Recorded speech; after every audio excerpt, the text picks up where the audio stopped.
it ticked the boxes for me because I was kind of really looking at, like, for example, one of my things was I wanted something that I could have massive impact. How much impact am I bringing to the business, to the teams? Something else that's not just bottom line figures. So Right. that's the first thing. And the second thing really was then around just wanting a job, or a profession, should I say, which has got that longevity, which is internationally recognized, and all of the other bits. And that's when it ticked the boxes for me.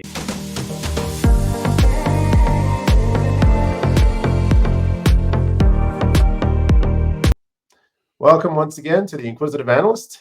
My guest today is a passionate business analyst, consultant, and host of the Inside Business Analysis podcast. He coaches and mentors business analysts, and he's transitioned from a career in sales to a career as a business analyst. So I thought I would have him on the show today to ask how that transition went and how successful he was and is in business analysis. So please help me welcome to today's show, joining us all the way from the UK, Thando Jacobs. Welcome, Thando. Thank you, Marcus. I'm glad to be here. Thanks for the invite. Well, I appreciate you being on the show. Now, I took a look at your LinkedIn profile, was fascinated to see your growth, transition into a business analyst. And so I thought I would start out by asking you, how did you transition from a sales role into business analysis? Painfully, Marcus. Painfully is how I did it. It was a journey. I'm not going to lie to you. It was a journey. It was a painful journey, but I made it. And I say painful because I was working in a non-IT, non-project world, right? I was working in sales and relationship management, so that's a very customer-facing role. Monday to Friday, I'm in. I guess what I would call the office now, but back then would have called it like I'm in the branch type of thing, and I'm dealing with customers on a day-by-day basis. One day I kind of realized that this is not quite the direction I want to take anymore. And long story short, one of my clients was a business analyst, and through like me asking her what she's doing and what her work entails, she basically just turned around to me and said, you'd make a good business analyst. And I was a little bit like, okay, that sounds great, but like, what exactly does that mean? And I knew nothing about what she said, but I think that was when the seed was planted for me. And so I started to do my research into what a business analyst profession looks like. And it ticked the boxes for me because I was kind of really looking at, like, for example, one of my things was I wanted something that I could have massive impact. In sales, you do have massive impact, but your impact is measured in money. How much money are you bringing in? I wanted something else that was kind of like, how much impact am I bringing to the business, to the teams? Something else that's not just bottom line figures. So Right. that's the first thing. And the second thing really was then around just wanting a job, or a profession, should I say, which has got that longevity, which is internationally recognized, and all of the other bits. And that's when it ticked the boxes for me. So how did I do it? Well, I started to learn about the foundational basics of business analysis. And it was a long journey from learning, practicing, figuring out how to get a job, and eventually landing that first job. That journey, I said that in a couple of minutes, but you're looking at about a year and a half in that period. That's why I said it was painful. Wow. But we got there. Yeah, you got there. When I first started in business analysis, there was no such title as a business analyst. The closest thing to it was probably a business systems analyst. And it was really a very technical BA job. So you were doing a combination of networking, you were doing a bit of data analysis, you were doing some business analysis. And I think slowly things transitioned into a more formalized role, something you could actually take a course in. There were no courses back then for business analysts. There were no degrees like there are all over the States. There were no diplomas. There were no certificates in business analysis. These things just didn't exist. So I think the career has grown to the point where a person like yourself, if you want to go into it, there's tons of information that now you have a plethora of information at your disposal that you can read, you can take courses on, you can research. So in a sense, that year that you've took to grow is something that probably would have taken people many more years in the past. Right. To become a BA. So in one sense, you have a huge advantage, but in another sense, transitioning into any career is always it's a journey Of of course, of course. lots of ups and downs. Yeah, yeah, yeah. And True. these days, you could probably do that in 3 months because of boot camps and things like that Yeah, that exist. Um, yeah, true. No, it's good. But the cool thing is you had a lot of I think soft skills that you could bring into that BA role, which uh, a lot of BAs can do from other careers, or a lot of people who become BAs from other careers can do. So that's a huge advantage for you. And I think it probably helped. I watched a lot of your videos, and one video said that you sent out something like 1,000 applications with poor results. And I thought, my heavens, this man must have suffered. So, Oh yeah. But do you okay. know the transferable skills is a very good point because that was for me one of the reasons that was the clutching point. Mhm. When I was having this discussion well, when the client had this discussion with me about business analysis, and I was considering, I'm like, yeah, this sounds like a really interesting job and profession, and also, but it's in tech. And so in my mind, I was thinking I'm going to have to go back and do a computer science degree or Yeah, learn how yeah, to code or that sort of thing. yeah, And the more I learned about it, the more I realized that, yeah, there are plenty of transferable skills here. And as you said, there was a lot. So in that sense, I really just had to learn not just transferable, the skill itself, but the mhm, language, right? The certain way you call things. So, for example, I was doing workshops. I just didn't call them workshops. I would call them yes, sales strategy sessions or something like that, yeah, and things of that nature. So I had to learn the language, learn what's transferable, and then figure out where the gaps are. And that's how I yeah. did it. It's finding the gaps. So you've made this transition. You're now a BA, a full-fledged BA. And why is business analysis a great career for you? Oh, oh man, I love this question. Okay, so for me, as I mentioned when I was thinking about this, there are some criteria. So one of those ones that I've already mentioned was something that was kind of a profession that was kind of globally and internationally recognized. I was Mhm, like, a doctor's a doctor no matter where you go, an accountant is an mhm, accountant. And that's kind of where my thinking was. I was like, I would love that type of profession where, if I am to ever move countries, I'm not having to start again because I saw that with my parents, unfortunately. And mhm, so that was my first criteria. The second criteria was then, I wanted something whereby, as I mentioned, massive impact. The third thing for me was then around transferable skills. That was kind of a big push of it. Like, mhm, what role can I do which has those transferable skills? From a people person, I love working with people. I love connecting with people and things of that nature. Um, and all of these things. But you could argue that that doesn't quite point to business analysis. That points to a range of different things. So what mhm, made business analysis great for me was actually that it was quite a fluid role, Marcus. And I don't know if that makes sense, in the sense that you could place a business analyst or can place me in different organizations, and somehow the job will feel different. Like, it won't feel like I'm doing the same type of job with each of these places.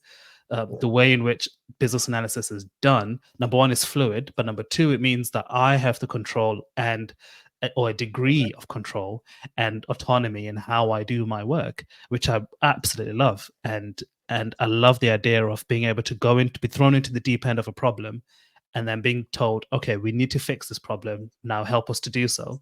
And I'm working very closely with the people to solve that problem. And I think that in and of itself can sound scary to a lot of people, but for me, it's what excites me. It's that helping people to understand and make sense of the unknown and the unclear, and that's where the reward comes for me, I think.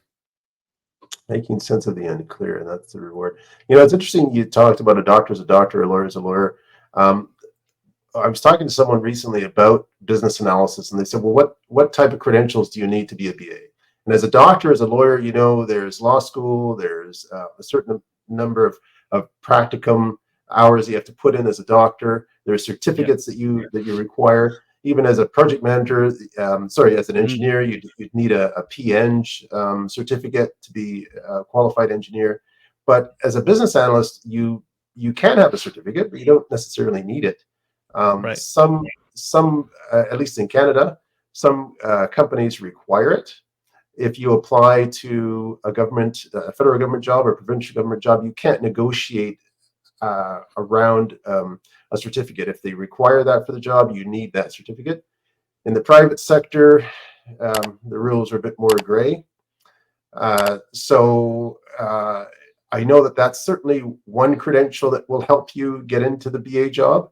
But I guess my next question to you is how can you attain a BA or how can you attain BA experience without a BA job? Getting that certificate is certainly one step. But for you, what did you go through to be able to attain a BA job without BA experience? Yeah, I like to say that I created my own job, Marcus. And for me, what that effectively means was so I was learning all of these concepts of business analysis, and I basically asked myself, well, why don't I just apply that knowledge into my current job? Right now, bear in mind, my current job again is not in IT. I'm not projects. We're not developing software and anything like that. But I thought to myself, but I do work with customers to understand what their needs are. What if I write their needs as user stories?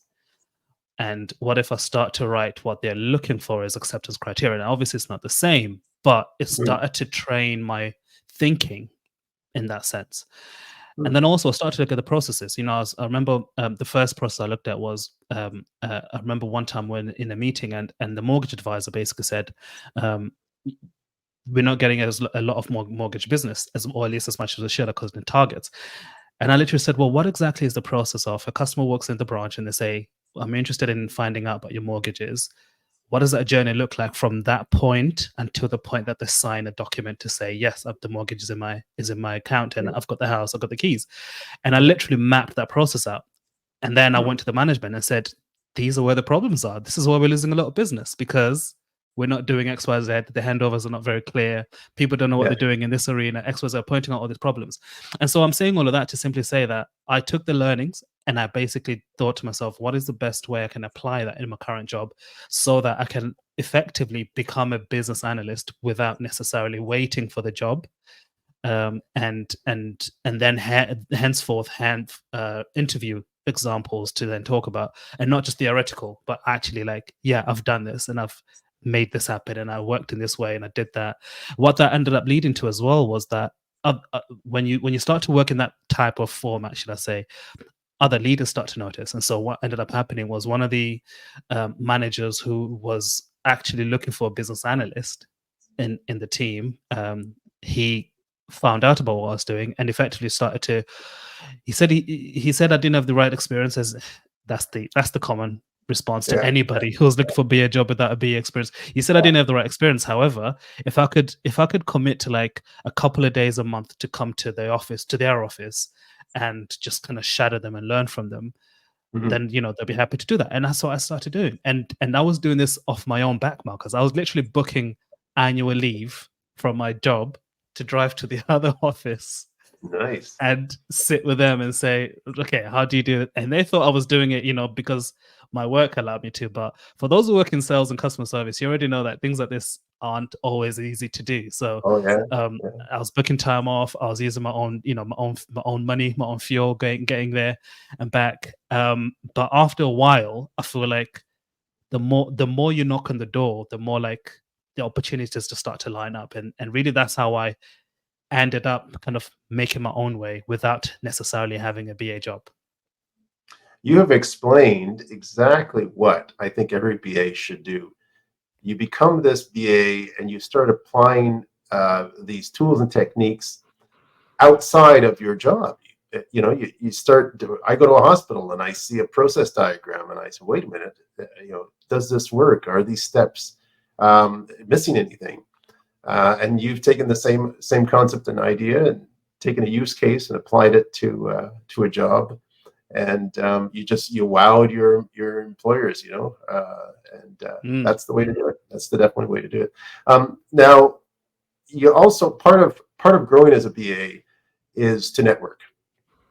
And how would you say that we can network effectively on LinkedIn, for example, to help land a BA job?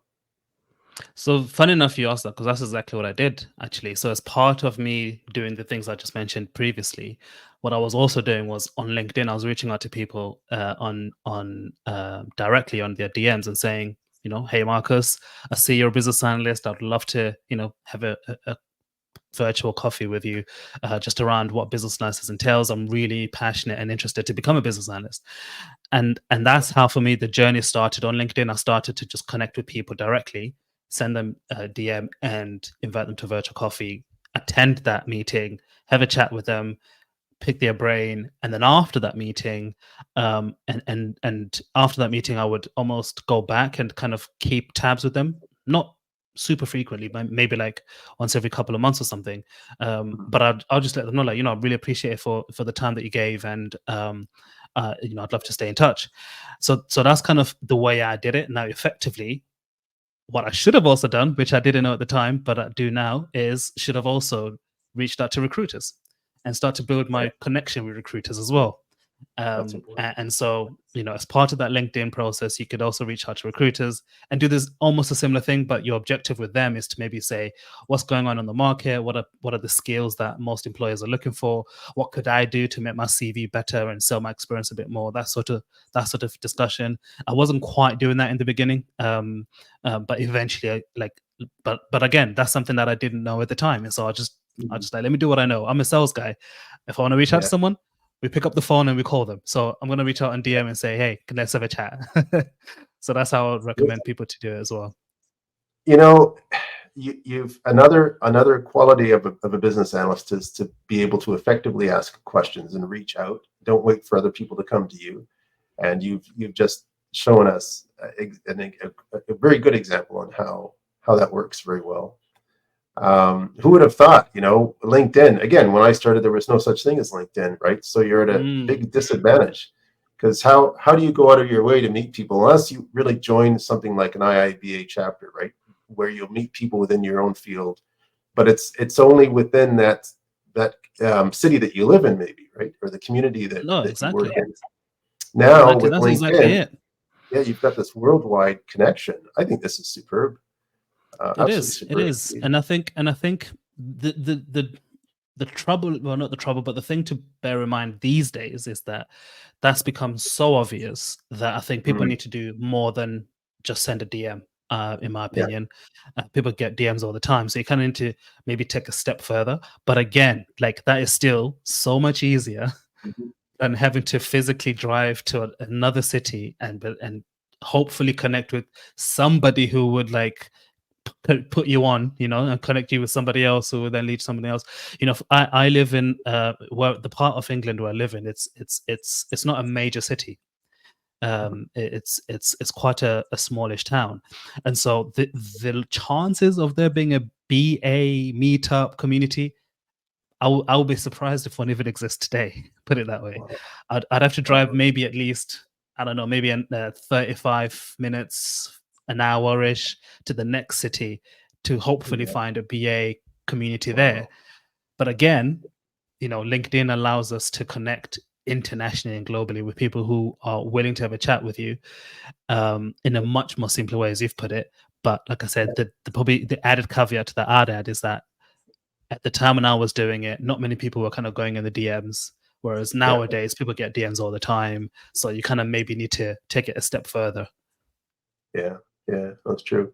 Well, here's a thought. If you come from a small town, why not open an IIBA chapter in that town? There you go. So you create more connections.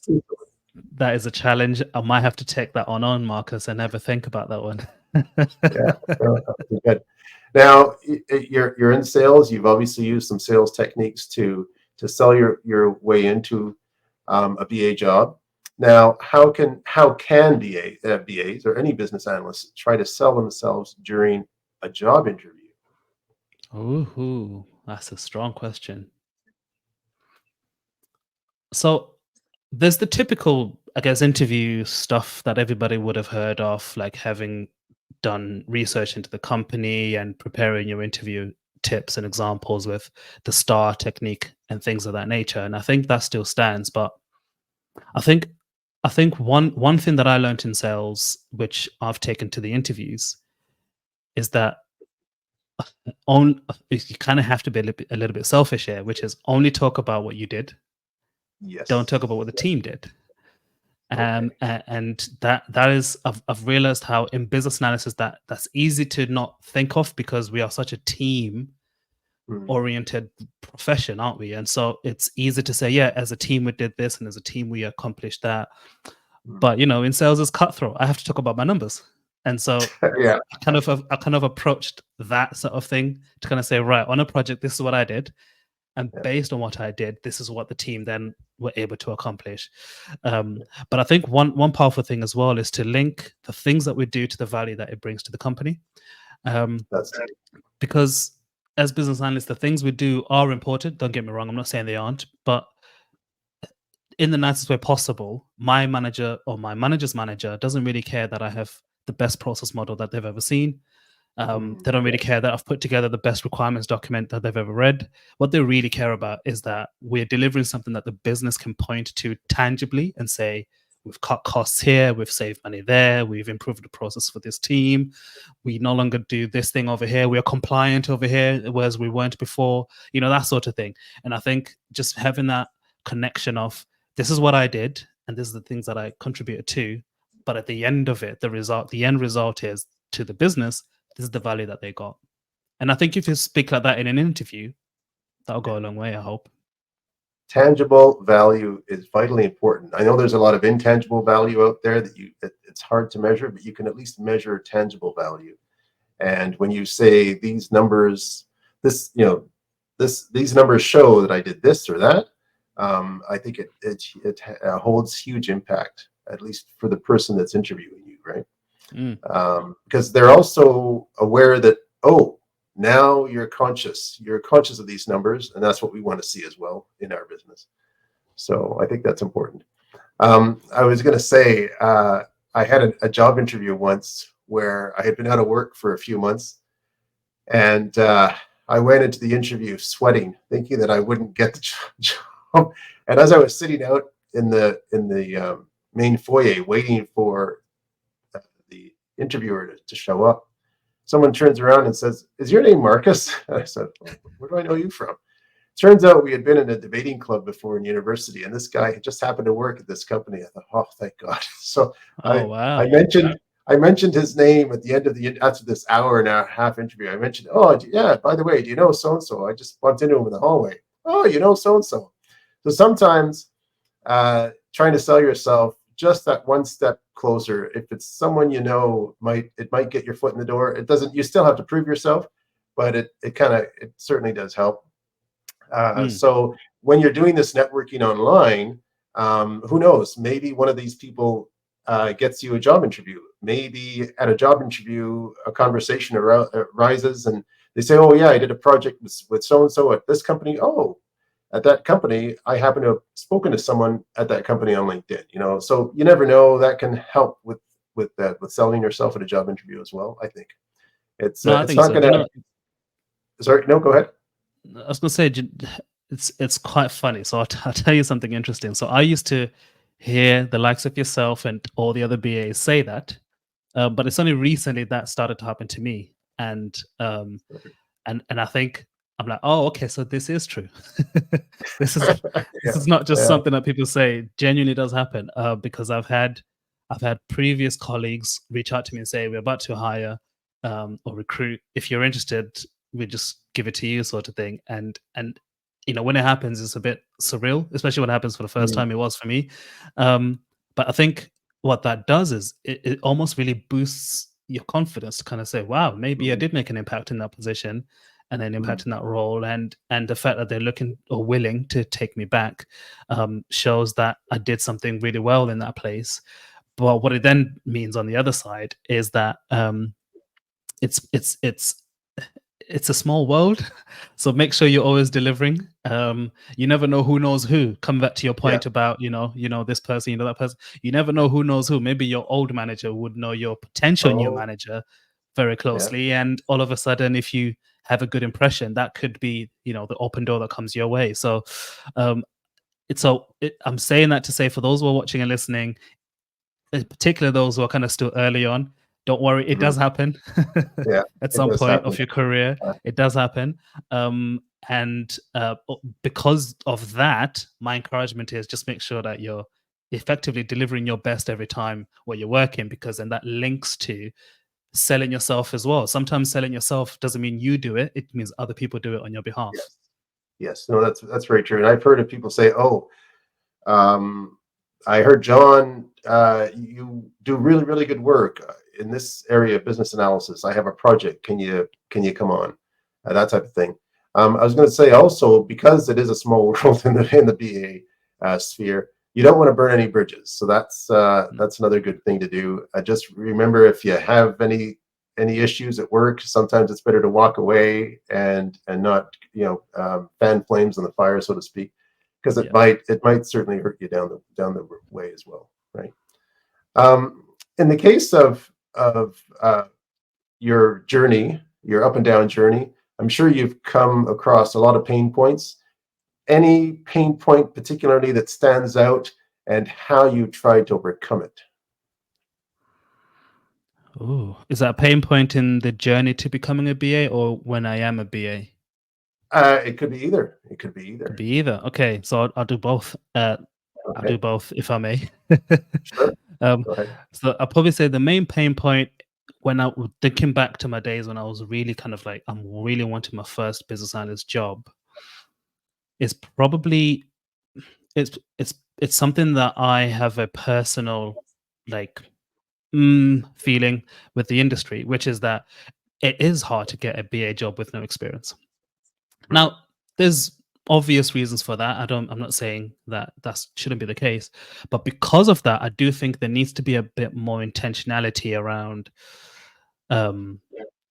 junior BA roles potentially, or associate BA roles, that sort of thing, to then allow people who don't have the level of experience to become business analysts to have something that they can step into it with. And I say that because if you look at our other type of roles, like QAs or software developers, even project management, they have a project support officer type role.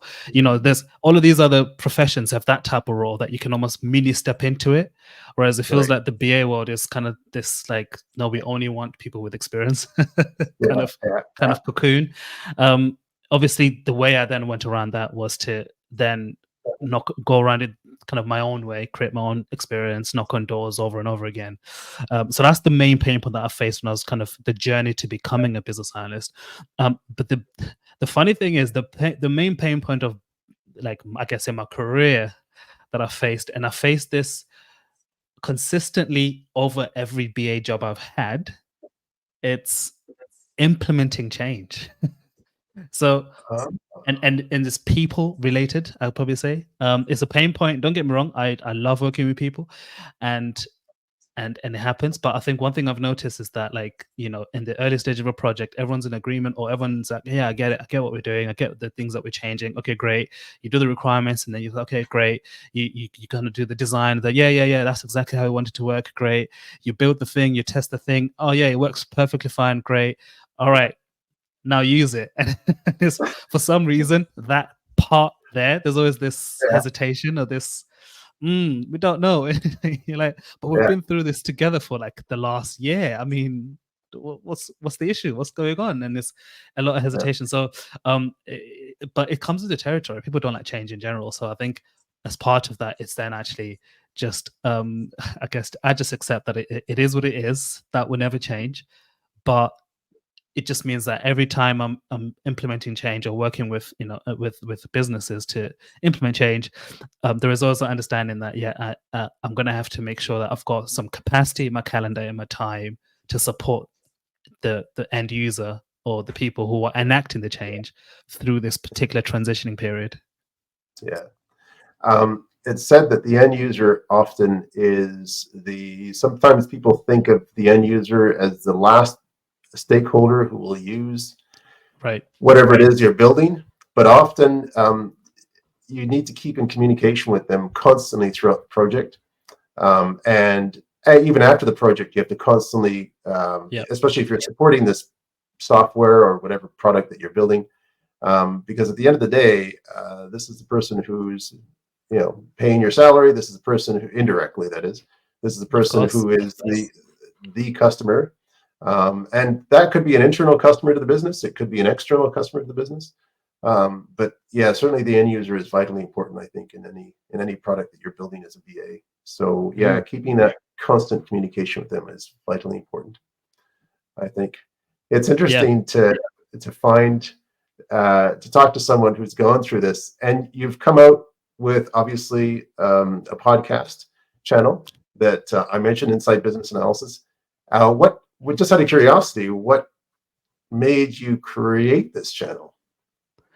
Yeah, so a couple of things. So I mentioned earlier around my LinkedIn approach with reaching out to people and having conversations with them. I carried that on even after I got a job because to me that was so valuable, and it was kind of building my network. But actually, there's so much you can learn just from conversation in my mind, Hmm. and especially as business analysts, there is so much to be shared. And I mentioned Hmm. earlier that the BA role is also quite fluid in the sense that we each have kind of that autonomy and sense of freedom to do this role in the way that we think is best based on experience, but also the projects that we're on. And so the passion to keep having conversations for me remained for that purpose, to kind of have different people's perspective and ideas. And then one day I kind of thought, you know what, these conversations are really great. Why don't I just record them?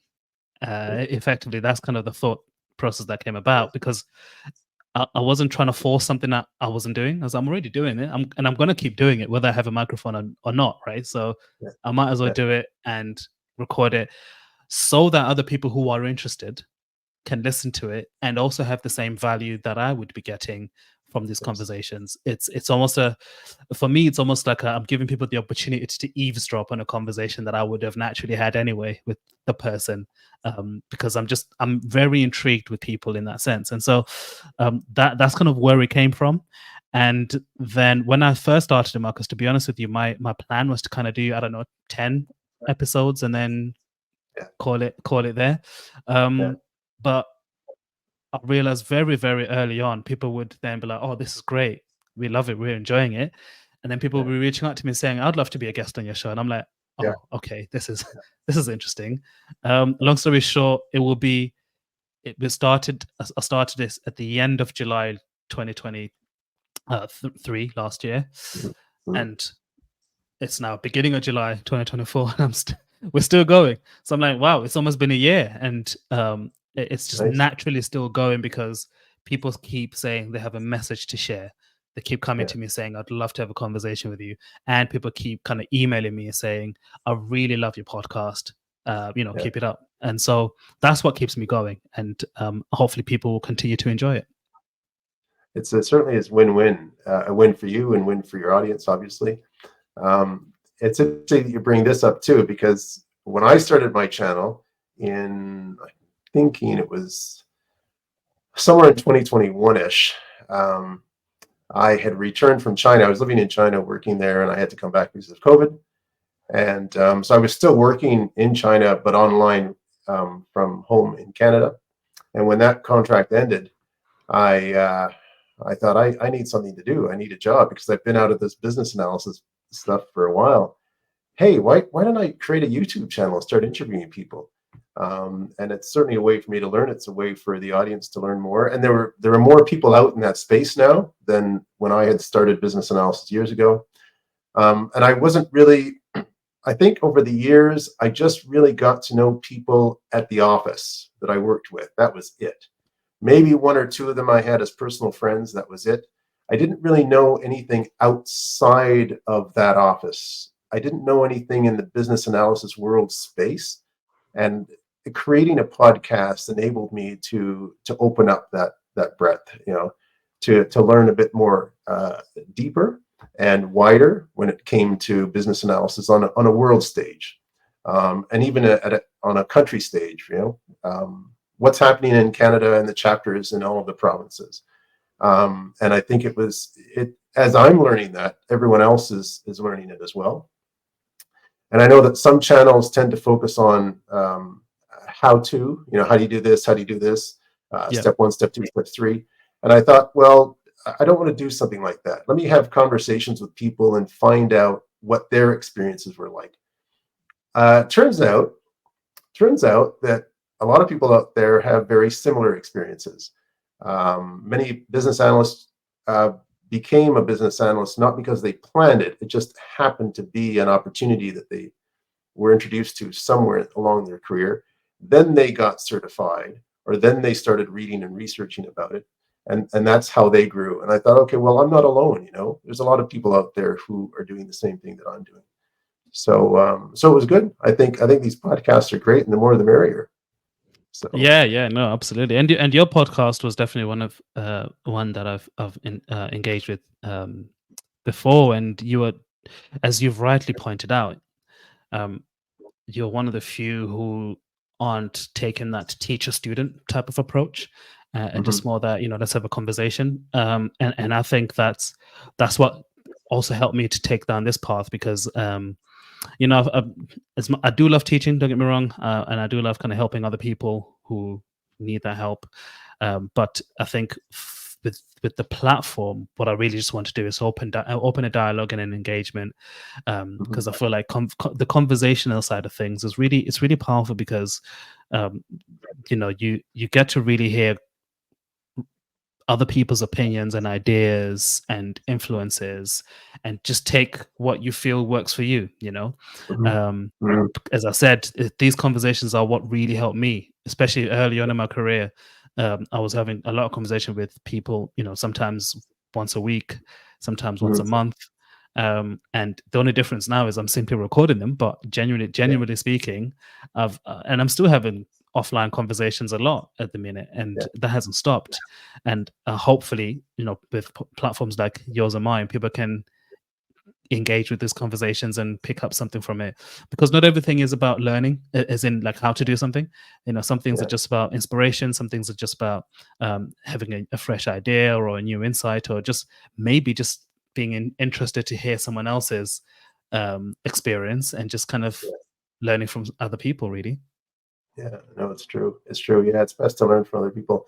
And you'll find some people who are offering courses out there, strangely enough, maybe they were engineers and then they became business analysts. I thought, wow.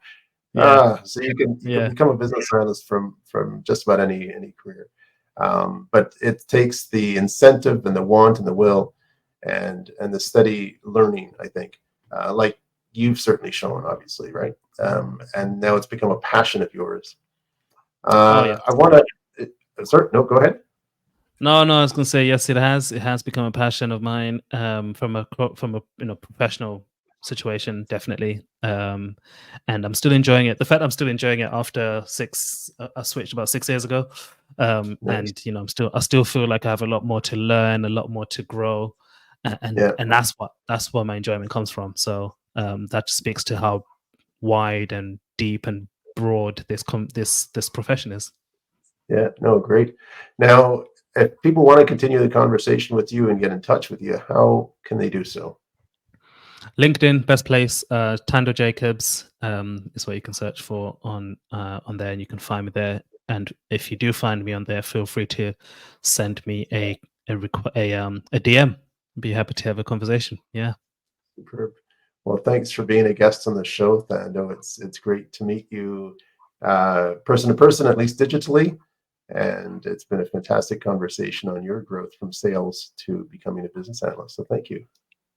No, thank you, Marcus. I really appreciate you bringing me on, and thank you for taking me down memory lane. It's been a while since I reflected on that journey, and it's good. It's good to do so. But once again, thank you for the work that you're doing, and I just want to definitely mention that I know the kind of effort and work it takes to do what you're doing. So thank you to your efforts as well. Thank you. Yes, and same with you. And I wish you the best of luck in the future, and many, many, many more recordings of other BAs along the way. Great. Well, thank you. Appreciate that.